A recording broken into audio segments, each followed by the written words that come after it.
That camera ain't bad. Nah. That's the YouTube camera, so yeah. So we live on that already. What are we talking about? You, bro. Okay. All right.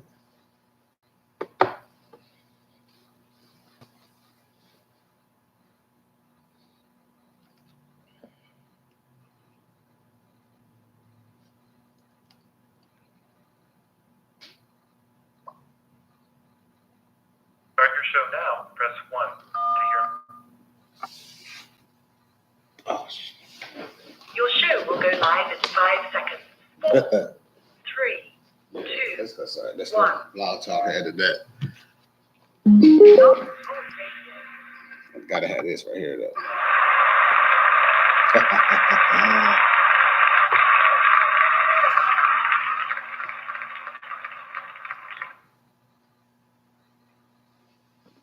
Yeah. We back at it again. I am King the mixtape, niggas. Drink some. Hey, Raleigh. All right. Now we're ready.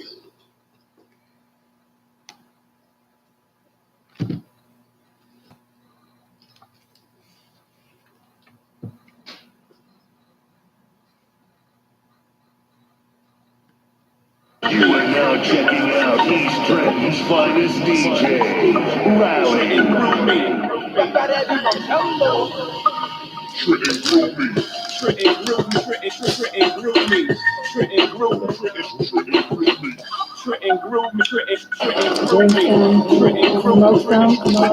Motherfucker.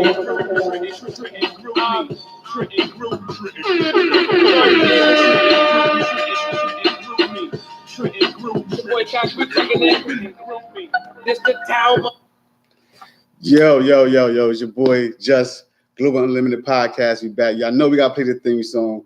I mean, Trenton grew me. You know what I'm saying? So I had to make sure I had this thing set up right today because I got a special guest on it, as always. But this man actually don't need an introduction. I'm giving one anyway. So No doubt. it's your brother and mine, you know what I'm saying? Activist, teacher, right? Yeah, we do some teaching. Teacher. You work in the school system as far as the board and everything? No, not from a board position, but I go in and do some consulting and like after school programming, critical thinking, Black history, a lot of work we do. See, we'll get into it. Then politician on top of that, local politician. You know what I mean? Like I said, this man on the introduction, you know what I'm saying? But your boy and mine, man, saying I got here today, Mr. Darren Freedom Green. What's going on with you? You got it, bro. You got it. What's going on? Hanging in there, No man. doubt. It's been a while since I had you for an interview. Last time we interviewed you actually was a few years ago. We was doing this thing called Video Ad. I remember. 219 on East Hanover. Wow, now that's going back. Yeah. And actually, let's start there. You know, we were talking a few weeks ago on social media. And they were talking about Will Casso. You know what I mean? And how and people got into an argument about what the mayor said or what the North Ward councilwoman said. In regards to Will Casso? Well, they're doing some work around there now where 219 used to be. Right. I seen that the boy Elijah. He's involved in that. Exactly. Shout out to my campaign manager, Elijah Dixon, amazing individual, doing his work around there as well. Exactly. Collaborating with community people to build an infrastructure, an institution where he has a storefront, that's going to be doing some great work around it right across the street from the school. But shout out to them. But my point here was comments were made, and I didn't see it. I didn't hear or see them, so I don't want to speak to them. But the point was almost people were discussing why Casso left and went to Connecticut. The reality of it is we have amazing jewels here. You know that. We have people who are artists, who are entertainers, who do work in all spectrums of life. And what happens is because they're birthed here and live here and build here, we don't revere, protect, and preserve them. Exactly. And we beat them up economically. We beat them up psychologically. And they end up leaving physically because there's no love in the place they was born. And that's a tradition. Like I said, tradition, but that's an ongoing thing with right. people from Trent because we grew up here.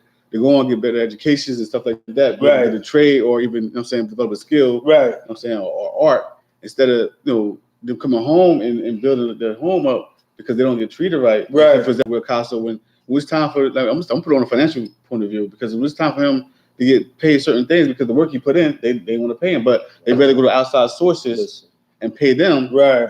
You know what I'm saying? He's not the same thing, even better work. He does better work. And then the You know other what I thing mean? that Castle does, he brings a level of commitment because he's Yes, birthed yeah. here and he's inspirational to the community. Let me build on a little bit. There were a few more murals done, right, through the TDA. Yeah. And the TDA paid out in excess on a couple of occasions, $25,000 to $50,000 to other artists who weren't from here. Now you imagine giving Casso and that crew, Sage Coalition, that kind of money, right? Yeah, the things Number one, the projects are going to be epic, right? But then the other piece is Casso is going to invest in the artists who are here. He's going to invest in the babies who are here, and he's going to beautify not only minds and lives, but the psychological well-being of the people. Oh, another fact, only the thing he brings the art itself with him ahead of that. He was able to bring people together from different genres of life. Right. I'm not sure if he made it down there, but he had the Woo event. I remember. And I mean, he painted that Woo project. Yeah. It was like 12, 11 o'clock, 1 o'clock in the morning, and you see all types of people out there. Right. But let's go even further, right? The comments made about where they built in 219, think about what that used to be around the Gandhi Garden. Yeah. Right? Yeah. Now you had, let's just be real, man, you build on truth. You that's one of the heaviest drug areas in the city. Yo. Right? You had literally zombies walking around there. Now, Collar Biz, Casso, Sage Coalition, all the crew went around there and staked their claim in that building, but even better, building the community. Yes. They built that garden, and you had zombies, taking care of the garden. Listen, man, you had the level of respect down there was ridiculous, bro. Right. Now, so you came down there to work with them or build them, and the residents out there see you come through there on a regular basis. Like, I'm not from there, but I go there on a regular basis. They see me with one of them, or no, I'm down there to show with love. They show me love. Right. And you had a community, right, which is what they never gave Castle and Collar Biz all the credit for. Right. They built community where people around there who were living and struggling with some heavy demons cleaned and refined that area. They kept it clean because they saw it as theirs. Yeah. They were able to eat from that garden. They were able to take care of that area. Now imagine, not knocking no political figures, we're not even going to do that. Imagine if the city government went around and invested in those individuals. That's how you transform communities. Exactly. Imagine if you go around there, put Casso number on, allow them to live, exist, and build in 219, and be able to have the economic ability, right, to take care of themselves and their families and that community. It changes now. But what we expected was them to perform miracles with crumbs. It don't happen like that. Right. And again, the case, right. But look at him now. He goes to another area right on the planet, is doing the same kind of work. Cold up there. And but the reality of it is, look how they're taking care of him. Why? They respect his talent. Right. See what I'm saying? So oftentimes the Bible speaks that the prophet will never be respected in his home circumference. And that's what happens here. Same thing with Jesus. He was rejected by the Jews. He'd be rejected. But when you go other places, people who only know of you, don't know you, but know of you based on your talent, your resume, and what you've manifested, they support and invest in you immediately because they see it. He come here and they want him to teach 9,000 babies for $3. Come on, man. You know what I'm saying? And then we critique him for leaving. Nah, if we would have took care of him as a jewel that he is, he would have stayed. I mean, actually, I did it myself several times when I started doing the showcases here in Trenton at Maxine's at one point in time. And then when they shut down, you know what I mean? I was like, well, I'm gonna go now. Right. All the venues around the area was shutting down. Right. So I had to take my business outside to Philly for like 2 or 3 years. Right. Until I was able to come back home with something. Right. And it's, you know. But how many people do that? You know what I mean? You were intentional with coming back here. Oh, yeah. But a lot of times when you leave, you're so well taken care of. You spread your wings and lay your foundation there. Yeah, keep moving, He's living now in another state. Wow. He was able to go there. His talent is valued. His work is being respected and revered. And I was laughing with my man here on the radio. He was like, nah, we don't do the starving artist thing. And I was like, that's peace. We got to talk about that. Because what happens is a lot of times artists in this field, right, are always painted in terms of a picture that they're supposed to be starving. Yeah. Nah, man. If you got government agencies, institutions, and just nonprofits, people who are investing in great talent, then we don't need no starving artists, man. You can always be inclined to go back and support and appreciate and empower the poor, but you don't have to be poor to be a poor righteous teacher. Nah, you don't. I mean, because like you said, there's government agencies out there, there's funding out there, there's grants out there. Right. Because like so what he does is funding for it. Right. You know what I'm saying? But you know what the other piece is? We have to do, this is something I learned when I started going to county freeholders meetings. We have to do a better job working with city government to train up artists. Right. And what I mean by that is how to write proposals. Yeah. Because they don't know. Because when these specs come out, and you have to RFP and all that, you need to know the process. Yeah, you need to have wording and everything. Right, not just that, but you need to also you need to have an LLC so that you can apply for these things. And I think we don't do enough building of builders on how to build. So you already know the bottom part of the eighth in terms of supreme principles is what? Destroy. Exactly. So if you're not learning the enhancement of self, family, community, and building, then you're more inclined to destroy. So now we go back to the education system, because some of these things it should be learned. They should in the high school level, right? You know what I'm saying, how to start your business, how to how to go out down there and file your paperwork, right? I mean, all that should be learned at the high school level, because a lot of kids they're not going to college. No doubt. You know what I mean? Well, I will say this. My brother Bruce Boyd from Boyd, right, is doing some work with the amazing principal at the 9th grade academy, Dewar Wood. Right. So he's doing entrepreneurial, financial literacy. Those are the components that need to be taught. So we don't come at the early age. Right, at the early age, so they begin to not perpetuate poverty with poor quality mentalities, but better start to own ownership of being entrepreneurs, of being walking brands, of being walking businesses. Like for me, I'm Darren Freedom Green, but I am a walking brand. I am a walking business. So you have to learn to move and operate as such. And if you don't, you'll come out of two avenues. One, you'll be a builder, or you'll be a beggar. And if you're not learning how to build, you're going to beg. Yeah. You know what I mean? And that's the reality of what we have to do. So shout out to those that are impacting. Again, Principal Dewar Wood, the 9th grade academy on Perry Street, and my brother Bruce Boyd teaching financial literacy so the babies learn. How do you know this is needed? They're still building check cash in places in Trenton. Yeah. So if they're still doing that, that means there's still a population of people who don't know better. You don't know better, you can't do better. Exactly. That's what I'm saying. If you're not being taught, I'm saying you won't be lost for the rest of your life. No doubt. So speaking of the school system, we got a brand new high school this year. No doubt. Finally. Yeah. I mean, I tell everybody, I'm jealous. I'm envious.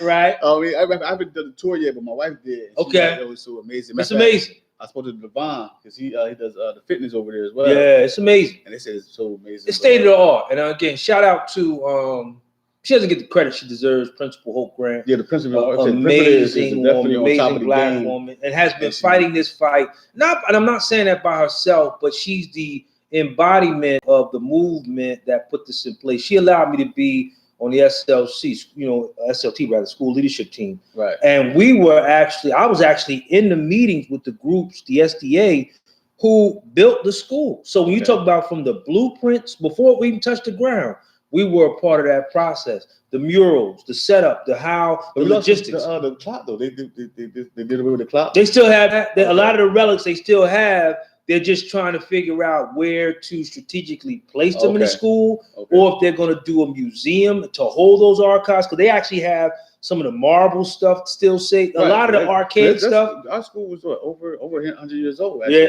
the schools now are over 100 years old. Because I do a lot of the graduation speeches, and the parent, you've been there, the parents in the auditorium or the cafeteria or wherever we hold it, it's over 100 degrees in there when I do them speeches. So I let them know I'm gonna give you a jewel and we out of here. Because but the point is, the same atrocities and reality that's in Trenton High that made us want a new high school need to be in the middle schools and all the schools throughout the district. That's not knocking nobody. That's just saying we won one fight, but now we have another fight. Because the whole purpose. We're in the battle, but the war is still going on. Right, because everything that makes you excited about the new high school should make you that invigorated to fight for newer middle schools. Because other than MLK and Columbus and my girl, Miss Paula Bethea at Kilmer, the other schools are still 100 years old. Well, the one on East State Street is pretty new too, though. 100 years the middle old. school, Right. Junior 5, or Right. junior schools. Right. A lot Are of- old relics. So that Yeah. means the same thing that was in Trenton High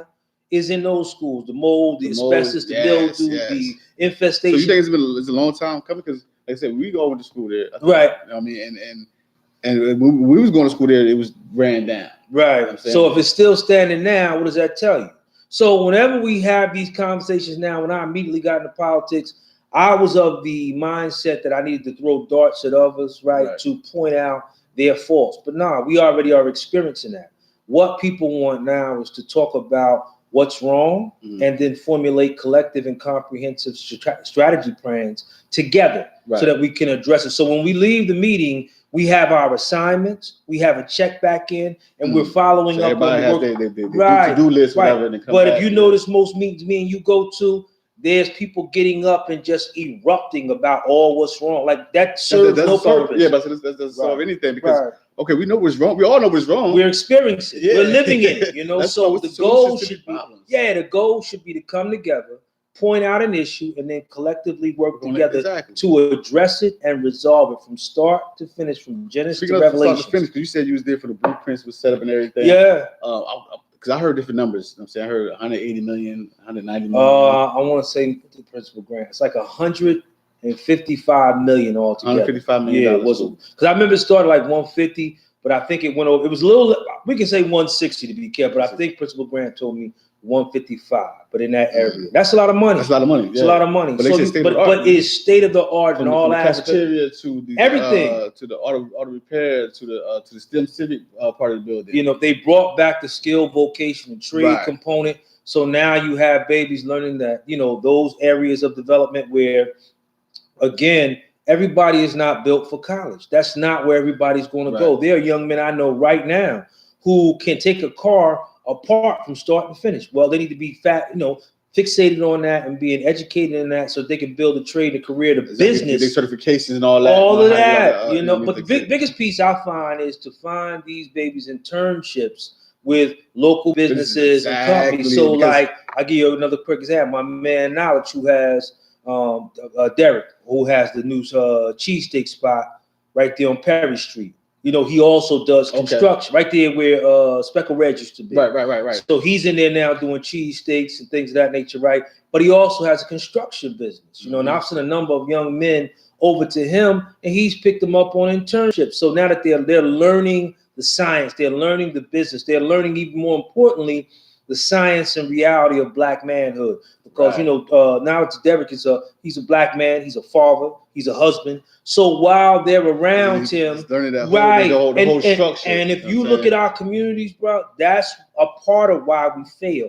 We can talk about structural institutional racism and how it manifests and impacts. It starts at home. Those fundamental groundwork and principles of having Black fathers teaching our babies, teaching our sons, not just through words, ways, and actions, but through daily examples of how to move and operate, that becomes a builder. So Derek down there, he's building builders, you know what I mean? And that's what you need. That's always one of my arguments too, because, no matter what, it starts from home, man. Right. It starts from home, how you raise your children. It is. How you present them to the world. And it built to them about the world, because ain't nothing out here perfect. No. I mean, sometimes, what we do, we beat ourselves up, right? If your home circumference or if your home structure, right, is built on somebody who's more of a peer instead of a parent, right, then you're gonna struggle because you can't teach something you don't know. And a lot of young parents have not been taught, nurtured, and developed in the reality of being a parent. And what I find when I work in the schools in the community, you'll find their babies are they treat their babies like their best friends. Yeah. And you can't do that. There has to be a distinctive, defining line where I am the parent, I am like for instance, my father, right, is in his 70s. He says something to me one time. That's it. When he's done saying what he said, guess what I said? Yes, sir. That's right. Same thing, my mother. Those are the lines that have to be drawn. So you always understand, no matter how old you are, your parents are the authority figure, and they need to be respected and revered in that. And when they aren't, can't be right. And that's something we have to work on as well. So we gotta. So what's your suggestion? Because like I said, we talk about what I'm saying. We need it at home. We need it in the schools. I'm saying, as a father yourself, as a black man in this community in Trenton alone, I'm saying, what will be the beginning? I'm saying, because we got stuff like this, like Howard Healthy Choices got community centers, Right. I'm saying cultural centers. Right. I mean, what would be your suggestion to start rebuilding our community? Because I mean, we need to rebuild it because for two reasons. One, our kids all lost a lot of gun violence out here. Right. You know what I'm saying? And two, there's a lot of other people coming and buying up our community. So now we don't own anything in our community anymore. Right. Well, one of the things we need to start out, and I talked about this when I ran for mayor, is we need to have a sincere, consistent investment in our mental health and well-being situation. In terms, what do I say that? Just the other day, young man was shot over 15 times right here at the AMPM. Yeah, right down the street. Yeah, right. yeah. Just he was 17 years old. Right. 2 weeks ago, a couple weeks ago, young man was killed in a laundry. About the same age. Yeah. Right. Yeah. So between 18 and 18. now, when you look at the atmosphere, right, physically we saw and experienced that, but nobody even acknowledged that. Right. So we've now normalized death, destruction, and our own demise. So am I pointing out that the mayor or the council or the foundation of our demise? No. I'm saying when wrong happens, right, then those who have been elected to positions of power, control, and influence have to utilize that opportunity to point it out, but also point to solution-based strategies to help us help ourselves. So we need to deal with the mental health reality because many of the people living in our community are traumatized. I'm glad you brought that up, right? Because on the last interview before we interviewed, and it's crazy because one local artist from Trenton named Alert, he saw the interview and everything, and he pulled something off the interview and put it on his CD. Okay. I mean, yeah.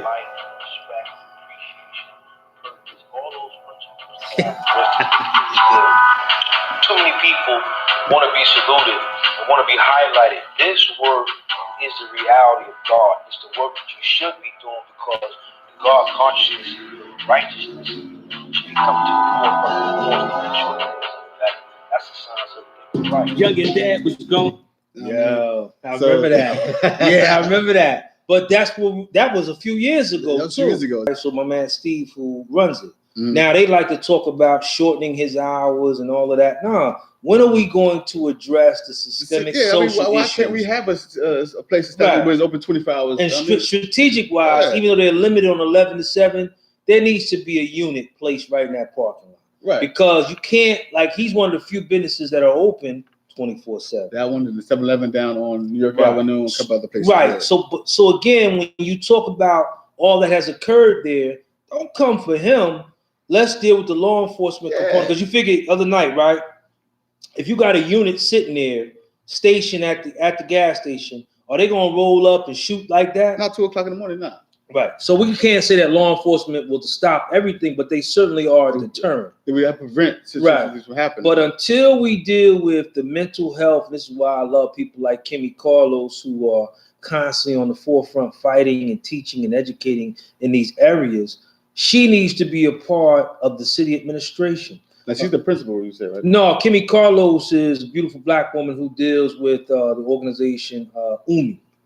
Which is Urban Mental Health Alliance. That's looking at Trenton as well. Right here in Trenton. And that's all she does is deal with the dynamics of mental health, our well-being, the trauma. She actually teaches a course, and this is how powerful it is, where she teaches family members and community members how to be prepared when one of your family members is going through a mental health issue. Okay. And I give reference to my man, Kevin Hickenbottom. Remember who he got into it with the cops, ended up getting beaten up and dying from that whole scenario. Yeah. Kev was a beautiful brother, but he took medications. And when he wasn't on them, then things happened. Yeah. Right. Yeah. So what if me as Darren Freedom Green, I'm equipped as a family member, friend, or his family can see that his movements aren't not normal. How to recognize it. Right. And we're able to talk to him, de-escalate, and get him where he needs to be so we get him back on point.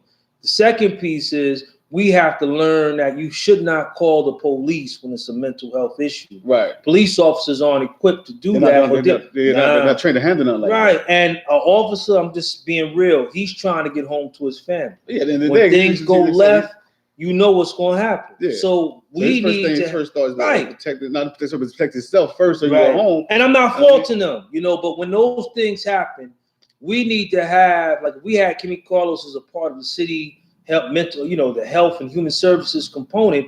She could be teaching inside of the wards in the city how to fortify our minds to be technically sound. Not to say we can stop everything, but if we're aware of what's happening with our family members and friends, right, we're more qualified to de-escalate and bring those things down. One of the things I used to always do, and this is how I got a lot of my respect, when I worked as a shift commander in juvenile detention, I constantly fed into the babes. Like when I'm in the jail cells with them and I'm supervising them, I'm always talking to them. Because babies for me are bank accounts. If I'm always putting something in, when I need to withdraw, I have something in there I can get out. So when stuff goes crazy, when situations happens, if I'm only talking to you when things go wrong, I don't have a relationship with you. No, you don't. And that's what we have to do here. If we're being educated and empowered by people like Kimmy Carlos, helping us be technically sound to deal with the issue you and I first. As soon as I said mental health, he was like, that's it, right? So now we already know what the issue is.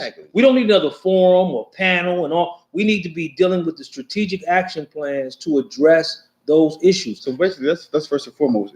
First and foremost. You know the problem. Right. Let's put together a plan to solve these problems. And empower the people who do that work. Kimmy Carlos does that work. When I came in, give them financial support. That way they can build. Put them in position to help the city. She should be empowered by the city to be a city ambassador to do that work. Why? If the city is struggling to move itself forward, you need to understand that nothing will happen until we empower other big cities doing that? Besides, like, across the country, there are people do. Like, so anytime you're looking at, we're kind of slow on the ball. Well, we're not only slow on the ball, we're disconnected from the reality we live in. That's why it masters us instead of us mastering it.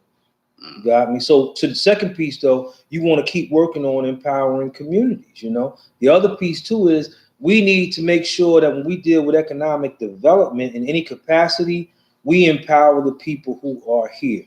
We talk. You asked me about the high school, right? What did you say? How much did it cost, Free? So if we're talking about $155 million, that's 155 million opportunities that should have stayed right here, right? And if you look at the landscape, not just see a lot of things we get into is the union work. Did we do the construction? No, we want in on the blueprints, like even the gate. The gate that was around that school when it first started, I think it cost $180,000 to put up. I think a company, and all that. Yeah. Right, I think a company out of Philly put that gate up. You mean nobody in Trenton could put a gate up? I know there's a few companies in Trenton. Right. So again, when we start proposing, whether black or white, right, we want that money to stay right here. When we do construction, we want it right here. When we do blueprint right here.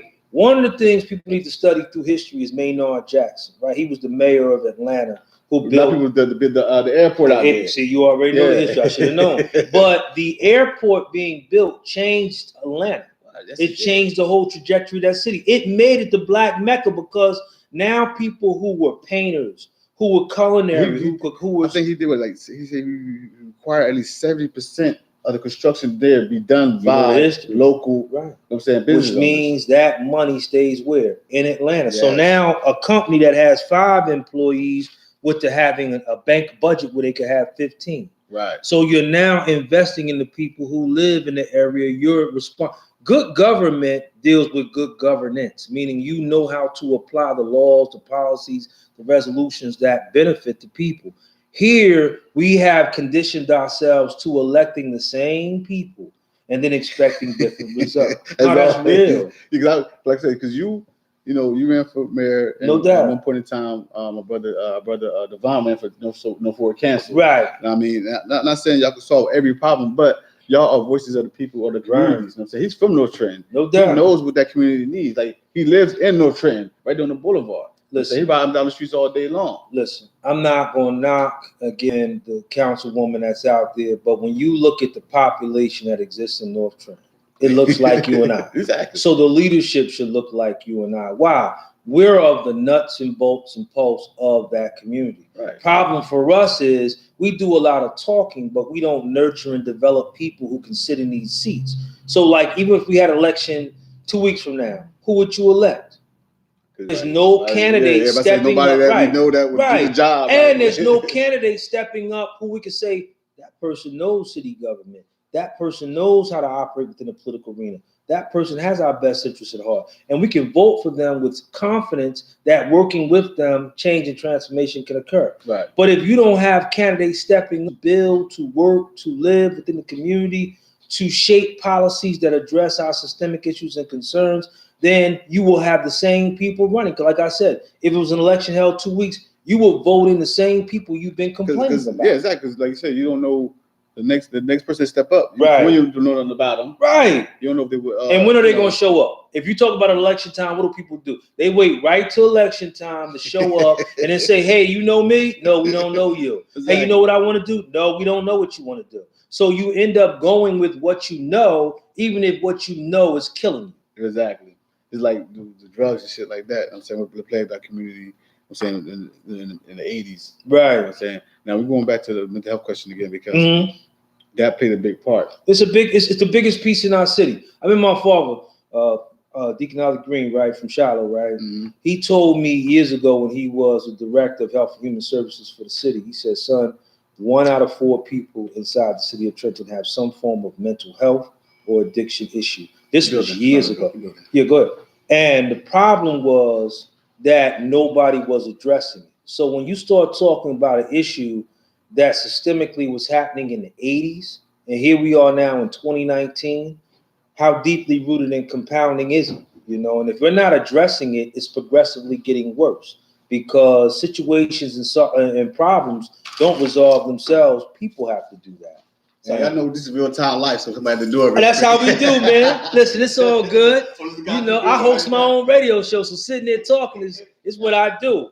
But I think until we address the mental health, the addictions of the people living here in the city of Trenton, we will never have a window of opportunity of building the armor. Because again, revitalization for me is never new places that are being built, new buildings being built. No, revitalization is building the people who live in those cities, inside those communities. Because when you build people, you build families. When you build families, you build communities. When you build communities, you build wards. When you build wards, you begin to construct the collective building of the city as a whole. There are 4 sides here, north, east, south, and west. And if we're rebuilding in each ward with such intention, compassion, and effectiveness, which is really what we have to get back to, what leadership is. Leadership isn't about tenure, because we have a whole bunch of tenured leadership. Leadership isn't about notoriety. It isn't about popularity. We have a whole lot of that. Yeah, popularity is a given. I'm right. saying, like, what leadership is about for me is 2 things. It is the effectiveness of the individual, he or her, to be able to shape and mold policies that address the issues of the people and move those issues to resolution and move the people forward. Second piece, which is never touched on, as a leader, I'm not running around trying to be, and this is no disrespect to Al Sharpton, but the Al Sharpton, like coming in the room and everybody want to hear me speak. No, for me as a leader, my job is to build better leaders than myself. Right. In the work that I'm doing, I want to construct people who are 9 times better than me, using their skill set to produce effective leadership in whatever particular area of social development they want. That's what true leader is, though. Right. I'm saying, putting the skills of other people to work to build it. I'm saying, to build what you want to build and making sure it's done correctly. I'm saying, you don't have to be the smartest guy in the room. You just know how to organize things and put it together. Me and you always say this: if you're the smartest guy in the room, change rooms. Change rooms. You know what I mean? So we're not dealing with,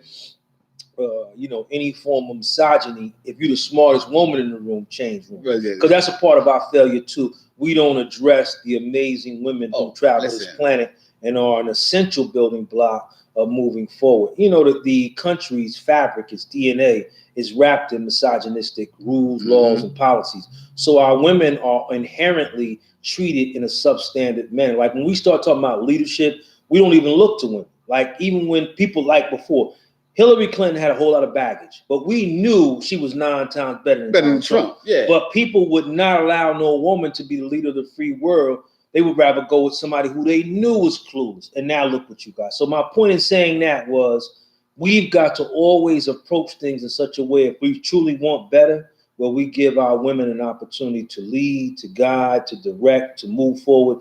And we as men allow them to do that when they are the best knower of whatever we're talking about.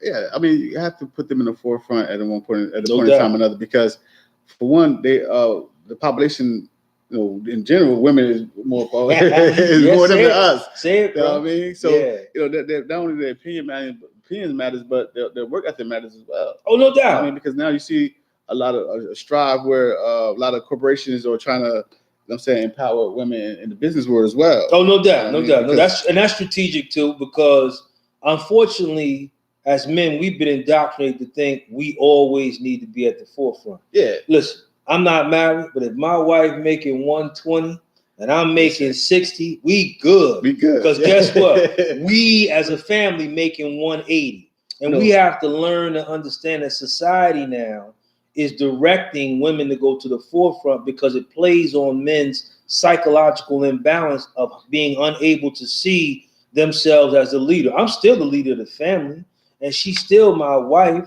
But the reality of it is, if she's making more, that's beneficial for our family. My wife will let us, because we say it all the time. Like, don't get me wrong, I'm the king. Right. She's the queen, but she's the boss. Right. You know what I mean? When it comes to certain things, like, I come like, babe, what's going on? Right. You know what I mean? We got to be dealt with. You have the humility, right, to understand how essential her being able to do that makes y'all better. A lot of brothers don't do that because they've never been in that situation where they can understand that you're a team, you're a unit, you're a body. So you move together. I felt at times, not saying the communication wise, we do communicate, but as far as let me build my wife first. So some things like, all right, I can handle this. Right. But we got to. Let's go back to the family structure as well. Is making that communication work between you and a significant other. That way, the children sees that. You know what I mean? Right. I think, Paul, let me just say this. That part of that is so many of us have never seen that, so we can't really teach on that. But I would just say to young people out there, just couples in general, before you jump on Facebook and push the relationship button, take time to build your friendship. Exactly. Take time to build with the individual who you're looking to have your prospective mate. Build with them. Not only that, eliminate Facebook from relationship, period. Okay. Because, I mean, as far as the button, this button is cool, but as far as we got issues, young people got a tendency to go straight to the Facebook. Man, she's doing this, she's doing that. Putting that right to the road. Now you got all these people commenting, you know what I mean? This and the third. Like you got to stop doing that. Right, and know what that comes with maturity. Exactly. One of the things I teach, and I teach at Kilmer. Different levels, though. You got it is. Our age still doing it. You know why? Because when they were younger, nobody taught them what we're talking about now. Exactly. So as you grow, and this is what we're talking about, whether it be societal issues, political issues, if you've never corrected the problem, it grows worse. It don't get better. So when we're talking about social media, right? What I tell the bear, I said, listen, when you angry, put this down. Yeah. Put your phone down, put your computer down. Don't even touch it. Get your mind together, walk off, get your thoughts together, figure out where you're going. Because one of the greatest errors you can do, like think for Antonio Brown. Mm-hmm. Look where he at now. Man, if he hadn't grabbed this when he was angry, he probably still be playing. Right. But my point is, in those emotional moments, emotion is energy in motion. So if your energy is in motion in a negative capacity based on the thoughts you're having, put that down. Put that down. Give yourself a chance to reflect. More destruction right. And you're going to say things, like I tell the bear, I said, listen, this thing is a gun. Once you let the bullets get in the chamber, get out the chamber, you can't get it back. You can say you can apologize till the cows come home, but you're never going to be able to get back what you said because now it's in the atmosphere. And as you and I know, it'll be used against you. As always, right? You see, even some actors. But back to our point, when you're looking at a prospective mate, take your time building a friendship. Yeah, you should be able. And here's a jewel my father gave to me. He said, listen, when you see a woman you're or you're liking, he said you ought to be able to see a part of you in her, because that's what's drawing you to her. Right. For people out there, young people in relationships, if you look at your mate and you don't see yourself in them, back up a little bit. It's crazy you said it, because my wife, I grind, I hustle. No doubt. I do my thing all over the board, from the working, the shows and everything.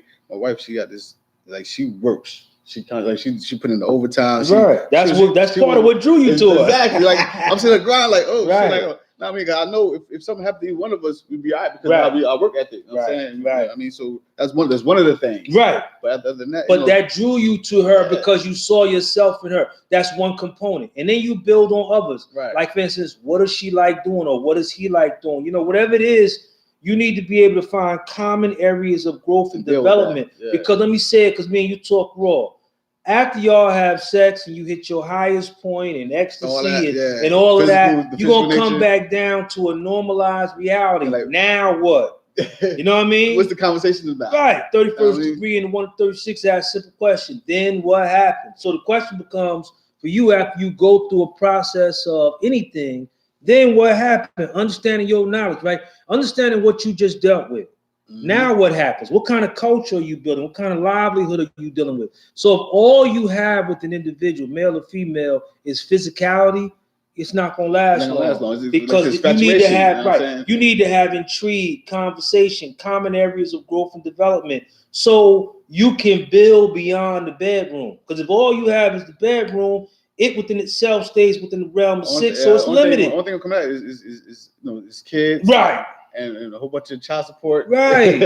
And I mean, don't get me wrong, that's part of it. Right. But it can't be the part of everything you do, because that can't be the foundation you build on. You want to have somebody, when you talk, I tell the babies, listen, when you talk to a young man, young queens, I tell them, I say, you talk to him about your dreams, goals, and aspirations, and he don't meet you halfway, he don't give you insight, he don't give you feedback, you need to bag up. Because now you're seeing that this person may not even be able to handle what you're looking for. Right. Don't make them a bad person, just make them bad for you. Right, exactly. You know, so that friendship is essential. I don't know, that's being taught at home, like you said. Like, right. A lot of kids haven't grown up in family homes where there's a mother and a father. Hey, listen, everybody's their moms or their grandmoms. Right. And nowadays sometimes it's the father. Right. You know what I mean? And we need to salute the fathers. You know, we always talk about the single mothers out there, but there are a lot of single fathers out there getting it done. Salute to both. Yeah. And here's another jewel for that. Even if y'all aren't together physically in terms of the union, there's an eternal union you're responsible for that child. So you need to put your ego to the side and be able to build with your ex-mate or whatever, and be aligned in such a way that your decision-making process is always what's best for your child. And we have to mature, many of us, in a degree of doing that. I include myself as well. For those who don't know, and those who are striving to know, it takes time, because now you got to work out of them old habits, like old habits and old ways of life, and old ways of thinking. Right, and the degree you started with is not the degree you're dealing with now. Exactly. You came together as a union. Okay, so you're no longer together. Your thought process in terms of your former mate should not be one of a negative one. So if you're dealing with them, keep it positive. And if you ain't got nothing positive to say, leave it alone. Leave it alone, especially for the children. Right, because you pour into them that same hatred, vitriol, and you made a point earlier, the babies see that. And what we see, we internalize, we often emulate. That's why did we go to this, homosexual lifestyle thing now. That's a whole nother level. It goes to another level, because you see, the sons and their, just their moms, and they raised by their moms, and the mentality, changes because they focus on what their mom is doing and how she living, which can affect a young man in some type of way, because you don't have that father form figure in his life. It does. And now I'll give you a perfect example. My little nephew Lennon, PG son. Mm-hmm. His mother, Yolanda's one of the most amazing women I've ever met, right? So she's resilient, courageous, the whole nine. But it's her and her three sisters. Right. That's the family nucleus. Right. So if I'm not with him, around him, about him, he's shaped and molded in an effeminate atmosphere. Exactly. So he's not getting, and I'm not knocking, but when you talk about what shapes and molds and influences, the environment he remains in will definitely influence him. So when I spend time with him, I don't be punching him around and roughing him up. I just teach him the science of black manhood. I teach him the science of the universe, teach him the science of life and reality, so he can look at it. And James Baldwin said take him to the gym, get him roughed up. Right. But also so he can look at life, right? And Baldwin says that education, true education, is a tool that empowers people to look at life and think and make decisions for themselves. Right. I want him to always be able to be a critical thinker who can look at things, evaluate what's going on, and make the best decision. Because I always say to him, your mother may not be around, your aunts may not be around, Uncle Frida may not be around. You're going to have to look at things and make a decision for yourself and say, what is best for me right here? You can't be looking around when it's the fourth quarter. You got to make a decision. Yeah. And I said, it's something as simple as your peers are leaving school and cutting. You gotta say to yourself, is that what I'm supposed to